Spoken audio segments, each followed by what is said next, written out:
This story is titled, My Wife Left for a Month-Long Trial with Her Lover, saying she'd choose between us after, but I made it simple by filing for divorce. Alright, so, I guess I'm writing this because I need to get it out of my system. My name's Mike.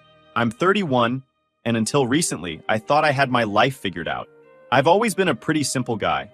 No wild ambitions, no crazy drama. I've got a steady job as a software developer, a decent house in a quiet neighborhood, and until not too long ago, I thought I had a strong marriage with a woman I truly loved. Laura and I met about 8 years ago, and looking back, it feels like a lifetime ago.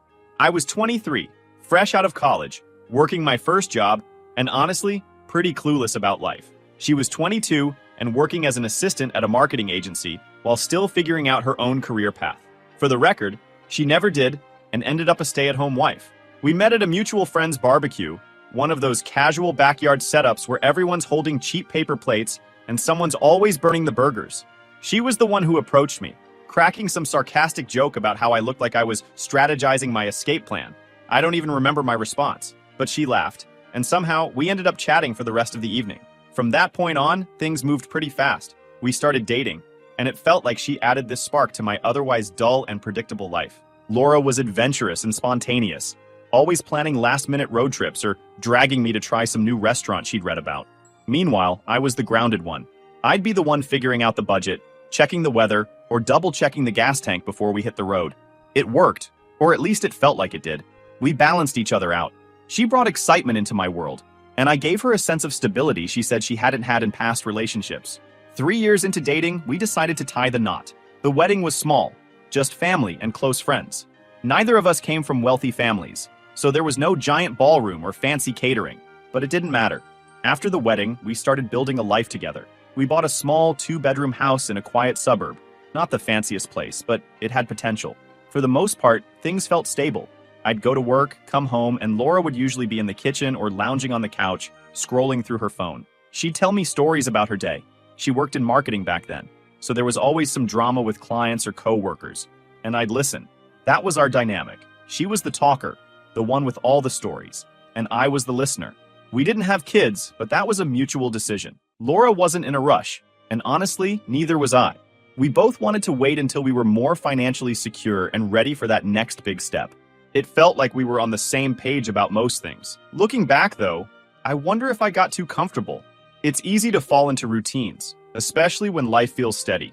I'd get up, go to work, come home, and repeat. We had our date nights, of course, usually dinner at one of our favorite spots or a movie, but I guess I stopped noticing the little things, like how Laura seemed to thrive on attention. It wasn't a bad thing, at least not at first. She's the kind of person who could light up a room and people naturally gravitate toward her. I think I started taking that for granted, assuming her energy and warmth were just a constant part of our life together. At the time, though, I wasn't worried. I thought we were solid. Sure, we had our arguments now and then. What couple doesn't? Most of the time, it was over stupid things, like me forgetting to take the trash out or her leaving her shoes all over the house. Nothing major. But there's this thing about relationships. They can look fine on the surface while cracks are quietly forming underneath. And if you're not paying attention, those cracks can spread until the whole foundation starts to crumble. I didn't see it coming. Not then, anyway. I thought we were building something strong, something that would last. But sometimes life has a way of showing you just how wrong you are. 2 years ago, our lives got a new character, Jake. Jake moved in next door after the old neighbors, an older couple, downsized and moved to Florida. He was about 28 at the time, younger than most of the folks in the neighborhood. He was a personal trainer, fit, confident, and honestly, a little too good-looking for his own good. He had that kind of physique that made people double-take, like he just stepped out of an action movie. From the second he moved in, Jake was hard not to notice. Not just because of how he looked, but because he was always outside doing something. Washing his car, mowing the lawn, setting up a pull-up bar in his yard. There was always a reason for him to be shirtless. It didn't take long for him to become the talk of the neighborhood. Laura noticed him right away. How could she not? The first time we officially met Jake was when he came over to introduce himself while we were in the yard one Saturday morning. He was friendly, the kind of guy who could charm anyone. Laura struck up a conversation with him almost instantly, asking where he was from, what he did for work, and how he liked the area. I remember standing there, smiling and nodding, barely getting a word in while the two of them chatted like old friends. At the time, I didn't think anything of it. Laura was outgoing. She talked to everyone. She'd be just as chatty with the mail carrier or the guy at the hardware store. It didn't occur to me that there was anything different about her interest in Jake. But looking back now, I can see the small shifts that started happening after that. It began with the casual conversations. Whenever Jake was outside, Laura would find a reason to be outside too. At first, it was little things, grabbing the mail, watering the plants, taking out the trash. But somehow, these quick tasks always turned into 10 or 15-minute chats with Jake. One time, I came home from work and found them talking in the driveway. Laura was holding a basket of laundry she'd been taking to the garage, and Jake was leaning casually against his car, laughing at something she said. When I walked up, they both turned to me, and Laura acted like it was no big deal. Jake was just telling me about his new gym equipment, she said, like it was the most normal thing in the world. It didn't stop there. A couple of weeks later, Laura decided to bake cookies, something she hadn't done in months. I didn't think much of it until I saw her walking across the yard with a plate of cookies in hand. Just being neighborly, she said when I asked her about it. I shrugged it off. It wasn't unusual for Laura to do things like that. She'd brought brownies to other neighbors before. But then, there was the time she bought a new set of workout clothes, bright, fitted leggings, and a matching top. Not the kind of thing she'd normally wear. I asked her about it, and she told me she was thinking about starting to jog again. You know, to get back in shape, she said. I didn't question it. Laura had gone through fitness phases before, where she'd get excited about working out for a month or two, and then lose interest. But this time, her timing was convenient. You see, Jake jogged almost every morning. I'd see him out there, earbuds in, running laps around the block. And wouldn't you know it, Laura decided her new jogging routine would start at the exact same time Jake was out there. One morning, I caught them chatting on the sidewalk when I was leaving for work. Laura was stretching, and Jake was showing her some kind of technique to avoid shin splints. I didn't say anything, just gave a small wave and drove off. But something about the scene stuck with me. It was around this time that I started noticing Laura's phone habits changing too. She'd always been glued to her phone, scrolling through social media, texting her friends. But now, she seemed guarded. There were a couple of times I walked into the room, and she'd quickly lock her screen or flip her phone over like she didn't want me to see it. One night, I noticed she was scrolling through Instagram, and when I glanced over, I saw Jake's name at the top of the screen. She quickly swiped past it, but I caught enough to know she was looking at his profile. When I asked her about it, she brushed it off. I was just checking out his fitness posts, she said. He's got some good workout tips. I wanted to believe her, so I let it go. But the little things kept piling up. Another time I was working in the garage when I heard laughter coming from the backyard. I stepped out to see Laura and Jake standing near the fence, laughing about something. Laura was holding a glass of iced tea, and Jake was gesturing animatedly as he told some kind of story. When Laura saw me, she waved like nothing was out of the ordinary. Jake was just telling me about this funny thing that happened at his gym, she said later when I asked her about it. It was starting to feel weird. I don't want to sound paranoid, but you can tell when something's off. There was this new energy in the way Laura talked about Jake. She'd casually mention things he said or did, like Jake's thinking about getting a dog, or Jake recommended this great protein shake. It wasn't what she was saying. It was how she was saying it. And then there were the glances. You know the kind I mean. When we were outside and Jake happened to be around, I'd catch Laura stealing little looks in his direction. It was subtle, but once you start noticing it, you can't unsee it. At this point, I still hadn't said anything. Part of me didn't want to believe there was anything to worry about. I trusted Laura. We'd been together for years, and I thought we had a good thing going. But another part of me, the part that couldn't ignore the pattern, was starting to wonder. I decided to keep quiet for now, but I started paying closer attention. If something was happening, I needed to see it for myself. It was a Saturday morning, and I remember it clearly because it started so damn normal. I woke up early, like I usually do, made myself a cup of coffee, and sat at the kitchen table scrolling through the news on my phone. Laura was still in bed, which wasn't unusual. She liked her lazy mornings, especially on weekends. The house was quiet, just the sound of the coffee machine humming in the background. And for a moment, I actually felt relaxed. Funny how that works. You think everything's fine because you have no idea what's coming. Laura came into the kitchen about an hour later. She was in her pajamas, hair still messy from sleep, holding her phone in one hand and rubbing her eyes with the other. She sat across from me at the table, and I could tell something was up right away. She had this nervous energy about her, tapping her fingers on the table, glancing at her phone like she was avoiding eye contact. "You okay?" I asked, setting my phone down. She nodded quickly, then shook her head. "Actually, no," she said, letting out a deep breath. "We need to talk." Now anyone who's been in a relationship knows those 4 words rarely mean anything good. My stomach tightened, but I tried to play it cool. All right, I said, leaning back in my chair. What's going on? Laura hesitated, her eyes darting around the room like she was trying to find the right words. Finally, she looked at me and said, I don't know how to say this, so I'm just going to say it. I think I have feelings for Jake. For a second, I thought I misheard her. What? I asked, leaning forward like getting closer would help the words make more sense. She bit her lip, looking genuinely uncomfortable. I didn't mean for it to happen, she said quickly, like she needed to get ahead of the backlash. It just happened. I've been spending time with Jake, and I feel this connection, and now I'm confused. Confused? That word hit me harder than anything else. She didn't just say she felt guilty or that it was a mistake. She said she was confused, like this was some kind of dilemma she needed to figure out. I stared at her, trying to process what she was saying. My mind was racing. Was she saying she wanted to leave? Was she asking for a divorce? Was she trying to confess and move on? I couldn't tell, and that made it worse. So, what does this mean? I asked finally. Are you saying you're done with us? Laura shook her head quickly. No, not necessarily, she said. I don't know what I want right now. I love you, Mike. I do. But I can't stop thinking about him, and I need to figure out what these feelings mean. I felt like the floor had been pulled out from under me. We'd been together for years, built a life together, and now she was telling me she wasn't sure if she wanted to be with me anymore. It was surreal. I took a deep breath, trying to keep my voice steady. So what are you saying? You want to take a break? She hesitated, then nodded. Kind of, she said. I need time to figure things out. I was thinking, maybe I could take a month to spend some time with Jake and see if there's something real there. If it doesn't work out, then we can focus on us. I blinked, completely stunned by her audacity. You're serious, I said, not even phrasing it as a question. Laura nodded, her eyes pleading. I know it sounds crazy, but I don't want to throw away what we have without being I don't want to live with regrets, you know? Regrets. That word stuck in my head like a splinter. She was talking about regrets like she was the one risking everything, like my feelings were secondary to her figuring out her life. I sat there, staring at her, a mix of anger and disbelief bubbling under the surface.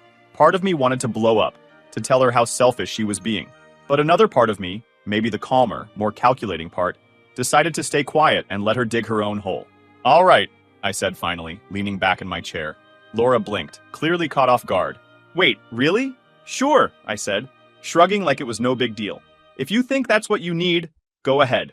Her expression shifted, like she wasn't sure if I was being genuine or sarcastic. I just think it's the best way to figure out where my heart is, she said cautiously. Sure, I repeated. Do what you need to do. Inside, I was already done. The second she said she wanted to spend a month with another man, my brain flipped a switch. But I didn't want to show my cards just yet.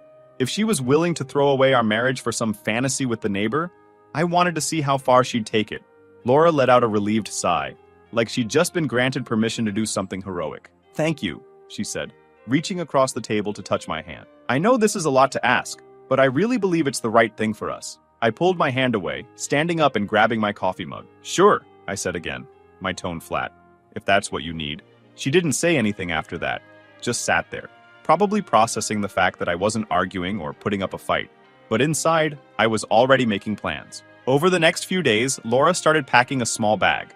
She told me she'd be staying with Jake, and she made it sound so casual, like it was just another temporary thing. She didn't even seem to notice that I wasn't asking any questions or putting up any resistance. The day Laura left, the house felt different. Not empty exactly, but quieter, like someone had turned the volume down on my life. I stood in the living room after she walked out, her duffel bag slung over her shoulder, and I just stared at the door.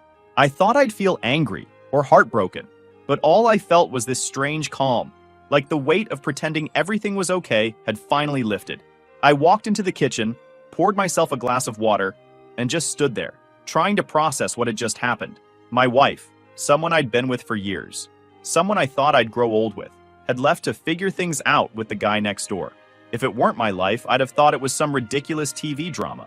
The first few days were strange. I started noticing the little things she'd left behind. Her favorite mug on the kitchen counter, a pair of shoes near the door, a blanket tossed over the back of the couch. I thought about moving them, but then I decided to leave them where they were. Not because I missed her, but because I didn't want to waste the energy. I threw myself into work, taking on extra projects to fill my time. I stayed late at the office, not because I needed to, but because I didn't want to go home to that empty house. When I wasn't working, I hit the gym, hard. I hadn't been a regular gym goer before, but there was something satisfying about pushing myself physically, like I could sweat out all the frustration I was feeling. Friends started to notice something was off. A couple of them asked why Laura wasn't around, and I gave them vague answers. She's staying with a friend for a bit, I said, trying to sound casual. I wasn't ready to get into the real story yet. My dad was the only person I told the truth to. I called him a few days after Laura left, and the first thing he said was, "What's wrong?"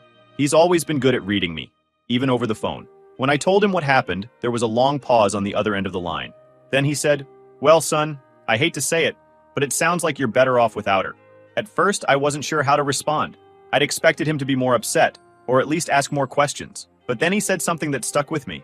"If she doesn't know your worth, why should you wait around for her to figure it out?" He was right. I'd spent so much time trying to make sense of Laura's decision, trying to figure out where I went wrong, that I hadn't stopped to think about what I deserved. I wasn't just some option for her to come back to, if her fling with Jake didn't work out. That night, I sat in the dark living room, staring at the wedding photo on the mantle. We looked so happy in that picture, so sure of our future. But now, it just felt like a reminder of everything that had gone wrong. By the end of the week, I'd made up my mind. I wasn't going to sit around waiting for Laura to make her grand decision. I was going to make my own. The next day, I called a divorce lawyer. Sitting in that lawyer's office was surreal. I explained the situation, trying to keep my voice steady, even though part of me still couldn't believe it was real. The lawyer listened carefully, nodding as I talked, and when I was done, he said, "You're well within your rights to file for divorce. This kind of situation falls under irreconcilable differences." Hearing those words made something click in my brain. Irreconcilable differences. That's what we'd become. Laura and I weren't on the same page anymore, and maybe we never had been. The lawyer walked me through the process, explaining what I needed to do and what to expect. By the time I left his office, I felt a strange sense of relief, like I was finally taking control of my own life. Back at home, I started taking small steps to prepare for the inevitable. I moved some money into a separate account, just in case things got messy later. I went through the house and started mentally dividing up what was mine and what was hers. I didn't touch her stuff yet. I figured I'd wait until things were official, but in my mind, I was already making plans for what the house would look like without her. The days turned into weeks, and I started getting used to the quiet. It wasn't as bad as I'd thought it would be. In fact, it felt kind of peaceful. I didn't have to deal with Laura's constant chatter, or the little arguments over stupid things, like whose turn it was to do the dishes. Meanwhile, I started hearing things through the grapevine. A neighbor mentioned seeing Laura and Jake at the park together, looking cozy. Another one said they'd spotted them at a cafe downtown. I nodded and smiled, acting like it didn't bother me. But inside, I felt a mix of anger and pity. Anger because she'd thrown away everything we had for some fling with a guy who probably wouldn't stick around. Pity because I knew it wouldn't end well for her. Jake didn't strike me as the type to settle down, and Laura was going to find that out the hard way. By the third week, I'd stopped checking my phone for messages from Laura. I figured if she wanted to talk, she'd reach out, but I wasn't holding my breath. I was done waiting for her. One night, while I was cleaning out the garage, I found a box of old photos from when Laura and I first got together. For a moment, I felt a pang of sadness, remembering how happy we'd been back then. But then I thought about all the little red flags I'd ignored over the years, all the times I'd put her needs ahead of mine without even realizing it. I closed the box and pushed it aside. I didn't need those memories. It was almost a full month to the day when Laura decided to make her grand return. I hadn't heard much from her during her little trial with Jake. The few texts she sent were vague at best. "Hope you're doing okay," or "We'll talk when I'm back." She didn't even try to give me updates or pretend she was torn about her decision. It was like she'd already written me off as plan B. By this point, I'd stopped caring. I wasn't waiting by the door, hoping she'd come to her senses. I wasn't pacing the house, wondering what she and Jake were up to. I'd filed for divorce, and my lawyer had already started drafting the paperwork. As far as I was concerned, the marriage was over. But I didn't tell her that. Not yet. When she walked through the door, it was like nothing had changed. For her, anyway. She had her bag slung over her shoulder, her hair perfectly styled, and this confident look on her face, like she'd just come back from a vacation and expected me to roll out the red carpet. "Hey," she said, setting her bag down by the door. "I'm back." I was sitting on the couch, flipping through channels, and barely looked up. "Welcome back," I said, keeping my tone neutral. She paused, like she was expecting more of a reaction. When I didn't jump up or ask her how it went, she walked over and sat on the arm of the couch. "We should talk," she said, her voice soft and careful. I muted the TV and turned to face her. "All right," I said, crossing my arms. "Talk." Laura smiled, the kind of smile she used when she was trying to smooth things over. "I've done a lot of thinking," she began, "and I've realized some things about myself. About us. About what I want." I just nodded, waiting for her to continue. She took a deep breath. like she was about to deliver some heartfelt speech. I care about you, Mike. I really do. And I think we can work through this. I think we can rebuild what we have. Rebuild. She said it like it was as simple as fixing a leaky faucet. I didn't say anything, just kept looking at her, letting her fill the silence. She seemed a little thrown off by my lack of response, but kept going. Jake's a great guy, she said, and I had to bite my tongue to keep from laughing at how casually she brought him up. But I realized he's not what I need. He's fun, sure, but he's immature. He doesn't have the stability that you have, and I think I was just caught up in the excitement of it all. There it was, her big revelation. She'd tried out the shiny new toy and decided she liked the old one better. Uh-huh, I said, my voice calm. Laura blinked, like she was expecting more of a reaction. I know I've hurt you, she said, reaching out to touch my arm. But I really believe we can get past this. We've been through so much together, Mike. We have history. That's not something you just throw away. I let her finish, let her spill all her carefully rehearsed lines about love and forgiveness, and starting fresh. Then, when she finally stopped talking, I stood up and walked over to the kitchen counter. I opened a drawer, pulled out the stack of divorce papers my lawyer had sent over, and set them on the table in front of her. What's this? She asked, her smile faltering. Divorce papers, I said simply. Her face went pale. You're kidding, she said, letting out a nervous laugh. Nope, I said, leaning against the counter with my arms crossed. I'm not kidding. For a moment, she just stared at the papers, like she couldn't believe what she was seeing. Then she looked up at me, her eyes wide. You're divorcing me? Yeah, I said, my tone steady. I'm not interested in being your second choice, Laura. Her expression shifted from shock to anger in an instant. Second choice? She snapped. That's not what this is. I was confused, Mike. I needed time to figure things out. And in the process, you decided to test the waters with another man, I said, keeping my voice calm. You left. You walked out on our marriage. And now you're back, because it didn't work out with him. Do you honestly think I'm just going to take you back like nothing happened? Laura opened her mouth to argue, then closed it again, her face turning red. It's not like that, she said, her voice shaking. I was trying to do the right thing.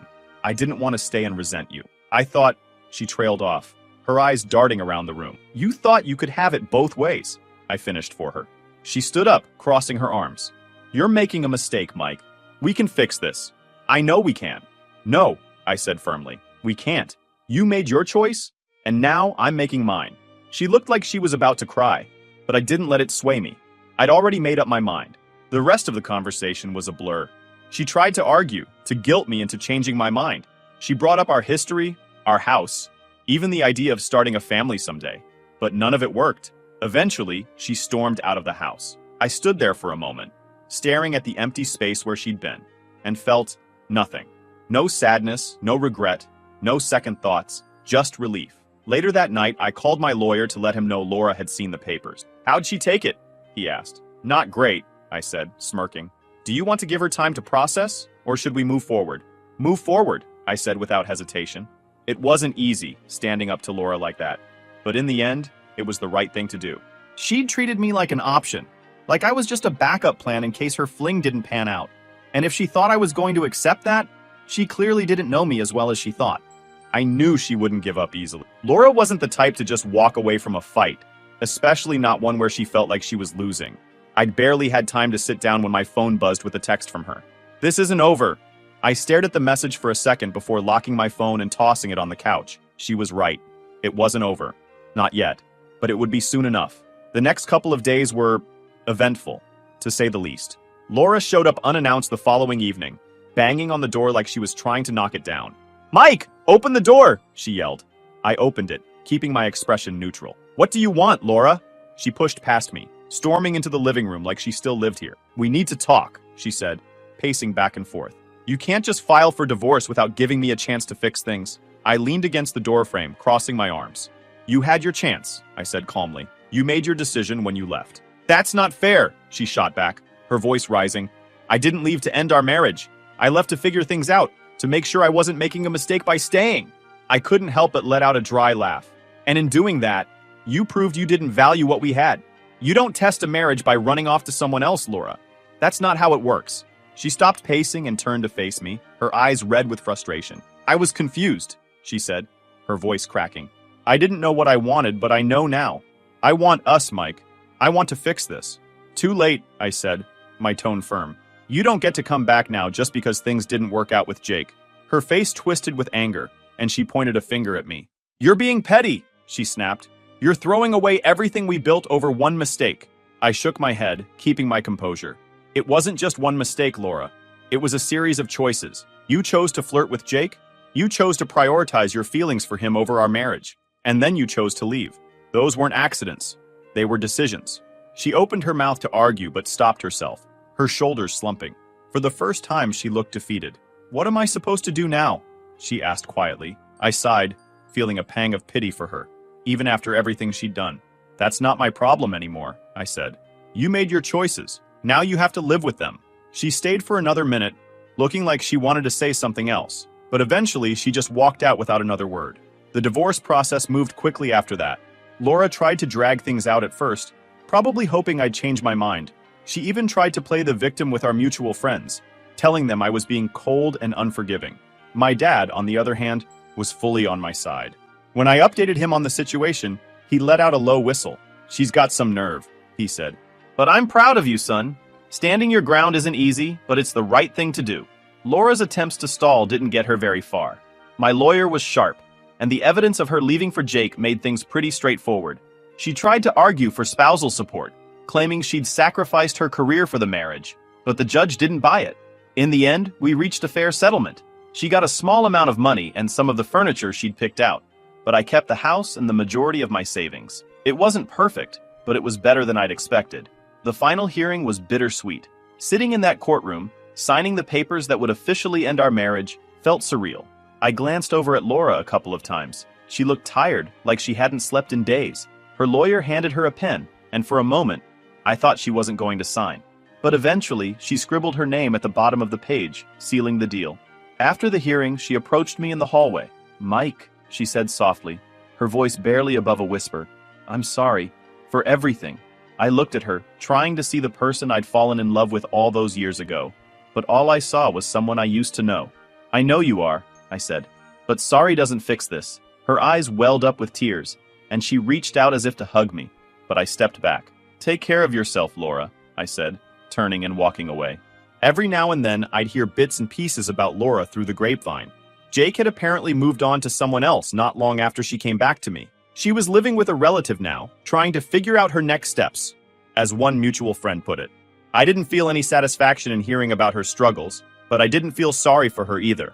She'd made her choices, and now she was living with the consequences. One day, I ran into her at the grocery store. We locked eyes for a brief moment, and I could see the guilt written all over her face. She gave me a small, awkward wave, but I just nodded and walked past her. There was nothing left to say. Looking back, I don't regret how I handled things. Laura thought she could have it both ways, that she could leave, explore her feelings for someone else, and come back to me when it didn't work out. But life doesn't work like that. I've learned a lot about myself through this process. I know now that I deserve someone who values me, someone who doesn't see me as a fallback option. And if that person is out there, great. If not, that's fine too.